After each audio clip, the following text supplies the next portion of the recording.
عاملين ايه؟ يا رب تكونوا بخير. انا عارف ان بقالي فتره ما بنزلش فيديوهات او شويه كده، شويه شغل وشويه ضغوط. المهم انا جاي اكلمك بس عن نقطه مهمه. آه الخوف. قبل كده اتكلمت عن ان في حد كان داخل معايا مقابله، وكان مستواه في الانجليش كان كويس قوي، بس للاسف ما اتقبلش عشان هو كان خايف ان هو يتكلم. عود نفسك ان انت ما تخافش. هتخاف ليه؟ وهو اللي قدامك دوت، هل هو ما كانش بيغلط؟ بالفعل كان بيغلط، انا كنت بغلط، بس انا كنت بعمل حاجه بسيطه جدا.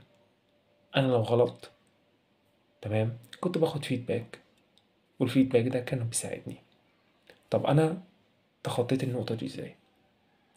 من المفترض ان انت كل يوم بتقعد تتكلم عن موضوع حصل معاك النهارده، تتكلم عن اي حاجه في حياتك اليوميه، وتبتدي اي كلمه انت وقفت فيها بتكتبها، وتحاول انك تبحث عنها، وتحاول تعيد سياق الكلام مره تانية.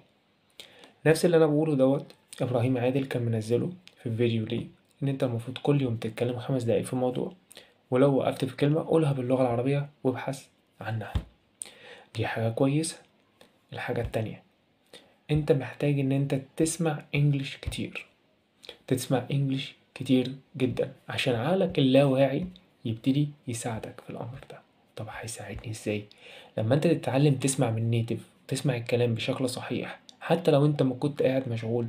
يعني مثلا فليكن انا من نوعية الناس اللي مثلا بتحب ترتب الاوضه بتاعتها قوي، مفيش مانع ان انا اشغل بودكاست لايتي هوج مثلا، او اي حد بيتكلم انجليش زي بي بي سي انجليش. لو انت عندك مثلا بودكاست، بتحب تسمع بودكاست مثلا بي بي سي انجليش حلو قوي، هيفيدك. او اي نوفلز، اي ستوري، اي حاجه. المهم ان انت تسمع انجليش من نيتيف، ده هيساعدك كتير. هتقولي ليه؟ طب انا ممكن في ناس بتتكلم ناس مصريين او عرب بيتكلموا انجليزي كويس.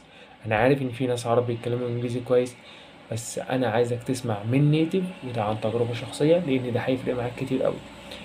بيظبط لك الانتونيشن، بيظبط لك النطق، بيظبط لك طريقة معينة في لينكد كلام، تدمج الكلام بطريقة معينة.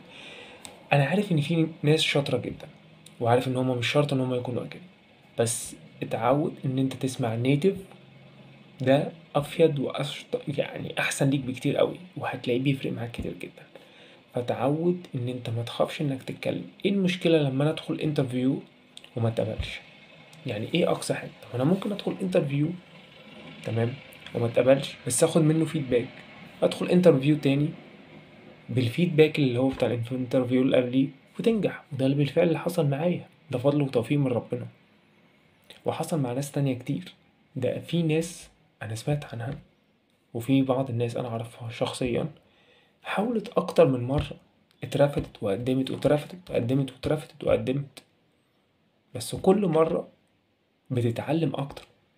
دخولك الانترفيو خبرة، بيديك خبرة. كل واحد فينا عارف نقط قوته وعارف نقط ضعفه، بس شطارتك إنك تعرف إزاي تتعامل مع نقط ضعفك، تعرف إزاي تتعامل معاها، تعرف امتى توظفها بشكل كويس. ونقط قوتك هتعرف ازاي توظفها بشكل كويس، نقط ضعفك هتعرف ازاي انك تعدلها او تحسنها. اما بالنسبة لنقط القوة هتعرف ازاي انك توظفها بشكل كويس. سلام.